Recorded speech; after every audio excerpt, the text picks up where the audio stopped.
Bliss, hump day, start me up Wednesday. How was your day? I hope you got laid today. I didn't. Wow. Fuck, I didn't. But I tell you what did happen to me. My first wife this week's officially filed a lawsuit to terminate my rights as a parent in Texas. And I laugh at this because how do you terminate somebody that's rights that never fucking had rights? I don't understand how these lawyers make a living, but they keep taking people's money. Mostly my kids' future college fund they keep taking. But I don't know what it is about marriage other than I don't recommend it to anyone if you can avoid it. Like I felt really bad about the whole gay marriage thing because I love gay people and I did not want them to step into this trap, which is called way too long a fucking hell to even measure life.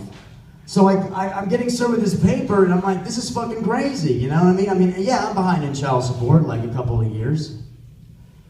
It happens. It does happen. I mean, when you're trying to shift gears from a profession where you were earning a good cushion daily living and then you ended up like losing your kids and not being able to control where the money went, you kind of like lost faith in some things. I don't know. I don't give a fuck. I don't care. It's like we are like prison to a system. It's just to me that I think it's funny. I honestly think it's funny. Because I love my daughters, and I've never been allowed to be a parent. I spent 30 minutes with them their entire lifetime, 30 fucking minutes by myself with my own kids because of an allegation of drug use from an ex-wife and a judge in Houston, Texas. And so here they are, they're almost 10 years old. So they've been on the planet now almost 10 years, it'll be 10 years in December, and I've spent 30 fucking minutes alone with them the entire time they've been in existence. Now keep in mind, I've been willing to spend like all the time in the world with them. Perfectly willing, perfectly ready, perfectly able to do that, but I've been completely prohibited from doing that their entire fucking lives. And now they want to fucking take away those rights. I'm like, what rights, bitch? I can't talk to them on the phone, I can't see them on the internet, I don't have any contact with them, I don't fucking have any rights. Jesus Christ, people are crazy. You know what I'm saying? I mean, the Bill of Rights is called the Bill of Rights because it costs something. That's what it's cost. It costs something. Bills suck, actually. I'm anti-Bill of Rights. I don't think we need the fucking thing. I think if we're civilized human beings, we don't need the Bill of Rights. We should just shit can the whole fucking thing and all get along. I really do. It's just expensive, this fucking Bill of Rights. It's one bureaucracy after another. I don't know about you, but Michael Moore has dumped Obama today. Did you guys read about this? I mean, like, everybody's jumped ship. This guy, everybody, I feel sorry for Obama. I honestly have more compassion for that man than any president ever that I've ever seen in the history of my life because everyone's abandoning him. I think maybe he might consider resigning. I mean, it worked for Nixon. He just couldn't explain blowjobs from guys to the conservative crowd. I mean, that was what really happened, Deep Throats and Bernsteins, et cetera, et cetera. Now, what really happened was the war on drugs finally caught up with him. You know what they say, you know, once you start down that road, it just finally catches up with you, and then he finally had to resign. Too many blowjobs at bathhouses from unvaginally oriented human beings. I say that because I've been there. You should try it. You should go out there and check it out. It's like naked trolls chasing each other around wearing a fucking towel. If you're stoned enough, you'll let them blow you for 2-3 days sometimes. Hell, you could end up getting kicked out of all of them and then owe a bill at some of them. Like at one point, I felt like the guy that went to Vegas and got away with money that he shouldn't have got away with. You ever try that? Steal chips? Never do that one? No one does that one, I don't know.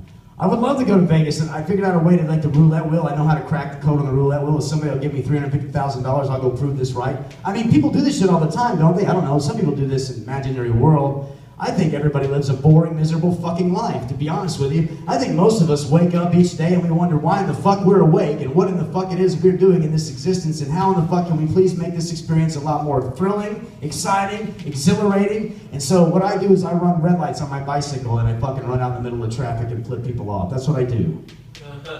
I'm a fucking lonely guy, let me tell you. This is my excitement. I ride my bike uphill and then I ride it downhill and I do my legs like this. I just air it out and sit right in the middle of the crack of my ass in the middle of oncoming fucking traffic on Laurel Canyon without a fucking helmet. It's just where I'm at. I'm like, we don't fucking really live as people for the most part. We don't. I blame my dick, solely my dick. It's my dick's 100% sole responsibility because every decision that I made with my cock has come back to haunt me. I want to call it cock knock and drop us like future syndrome of hell. That's what I want to call it. If I could just put my dick on the shelf, like go back in time to like when I was 13 years old and that one chick was up on top of this roof in Midland, Texas, in this podunk fucking small town in the middle of West Texas, this one girl is on top of a roof, of all places. Like, you would not expect this to be happening, like a woman on top of a roof in the middle of the afternoon.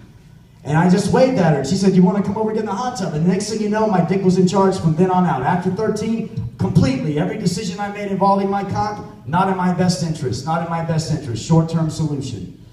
Short-term solution. So now I've mastered masturbation, and I'm fucking really good at it.